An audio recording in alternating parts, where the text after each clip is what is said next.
వరి ధాన్యం కొనుగోలుకు సంబంధించి మాజీ మంత్రి జీవన్ రెడ్డి చేస్తున్న ఆరోపణలపై మంత్రి అడ్లూరి లక్ష్మణ్ తీవ్రంగా మండిపడ్డారు. ధాన్యం కొనుగోలులో ఎక్కడైనా దోపిడీ జరిగిందని నిరూపిస్తే తాను మంత్రి పదవికి రాజీనామా చేయడానికి సిద్ధంగా ఉన్నానని సవాల్ విసిరారు. జీవన్ రెడ్డికి సంబంధించిన 190 క్వింటాల ధాన్యాన్ని ప్రభుత్వం పూర్తి స్థాయిలో కొనుగోలు చేసిందని, దానికి సంబంధించిన డబ్బులు కూడా ఇప్పటికే ఆయన బ్యాంకు ఖాతాలో జమ అయ్యాయని ఆధారాలతో సహా చూపించారు. పింక్ కండువా కప్పుకున్న జీవన్ రెడ్డి ఇప్పటికైనా రాజకీయ ప్రయోజనాల కోసం కాకుండా వాస్తవాలు మాట్లాడాలని మంత్రి అడ్లూరి లక్ష్మణ్ సూచించారు. జీవన్ రెడ్డి గారి యొక్క ధాన్యం సేకరణ చేసినటువంటి ట్రక్ షీట్ ఇది.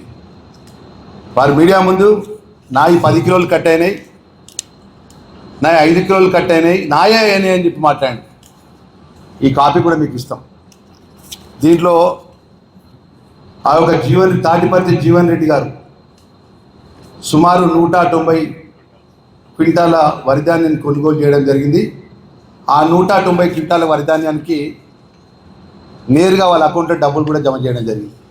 దీనికి సంబంధించిన 190 క్వింటాలకు సంబంధించిన వరిధాన్యం రాష్ట్ర ప్రభుత్వం కొనుగోలు చేసిన దానికి మాజీ మంత్రి పనిచేసినటువంటి ఇప్పుడు పింక్ కలర్ గులాబీ కండువా కప్పుకొని బీఆర్ఎస్ పార్టీ నాయకుడిగా చెప్తున్నటువంటి జీవన్ రెడ్డి గారికి ఇది మరి యథార్థమా కాదా ఒకసారి చెప్పండి.